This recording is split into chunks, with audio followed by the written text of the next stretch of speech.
welcome to the next topic. We are reading cell organelles in chapter cell.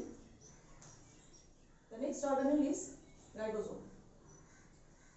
Ribosome are very small concentrated mass which are membrane-less structure, round or spherical in shape cell organelles present in both prokaryotic and eukaryotic cells. Therefore, ribosomes are present in all the cells as well as also present inside the two semi-autonomous organelles, right? That is mitochondria and plastid, correct? Now we will see what are the structure of ribosome. In the structure of ribosome, we can see the granular mass is basically made up of two subunits. The upper one is small subunit and the lower portion is the large subunit. These two subunits fit together in such a way that in between them there is a very minute space. So in the structure we can see the two subunits fit with each other in such a way there is a minute space between them. I'll tell you what is the significance of that. Ribosome is chemically made up of RNA, that is ribonucleic acid, and protein. The major chemical constituents are ribonucleic acid,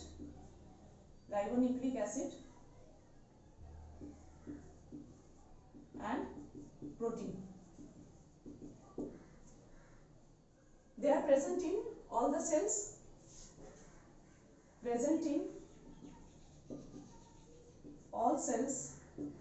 but except red blood cells of mammals, except mammalian RBC. Function: ribosome perform major function in protein synthesis.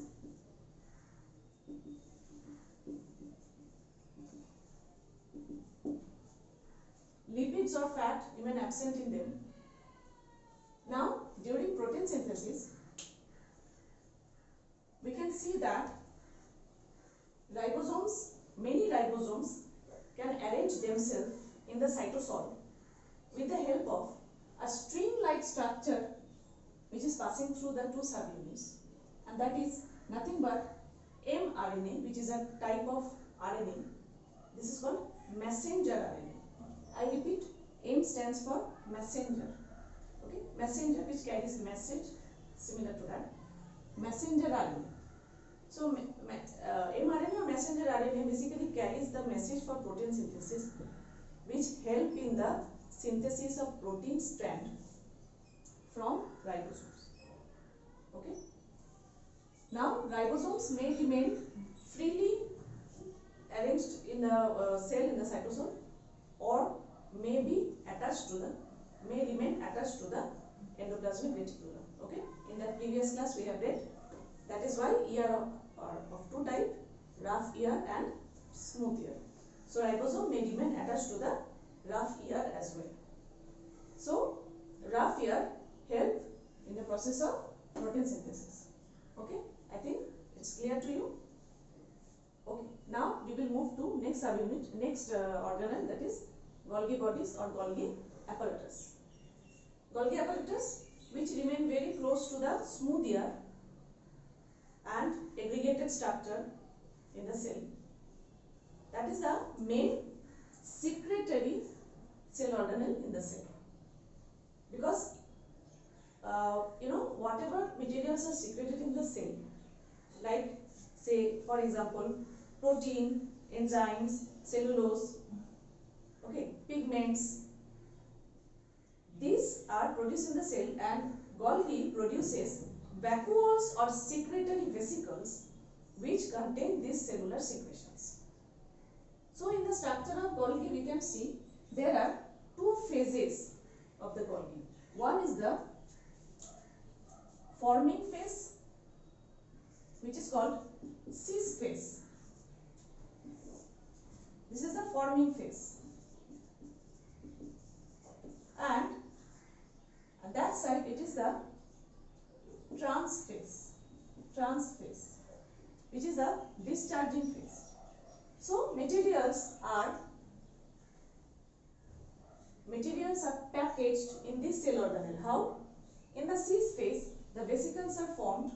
Vesicles carry the materials, enter inside the cisternae.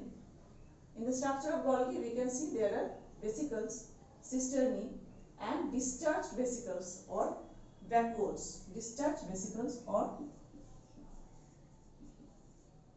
vacuoles. Okay. So there are three types of structure in the Golgi: vesicles, cisternae, and vacuoles. Or you can see secretory vesicles. In the cis phase, these are formed. In the trans phase, they are coming out of the Golgi, which are carrying the materials in them. So Golgi apparatus, the main function is secretory function. It helps in packaging and dispatching of the cellular materials like proteins, enzymes, pigments, etc. They form the secretory vesicles which carry these materials. Also, Golgi help in synthesis of cell wall. Very important function. Golgi body take part in the synthesis of damaged cell wall, synthesis of damaged plasma membrane or lysosomes. Okay, so please read these two cell organelles thoroughly as well. Try to draw and please practice drawing. Thank you very much. Stay well, stay safe.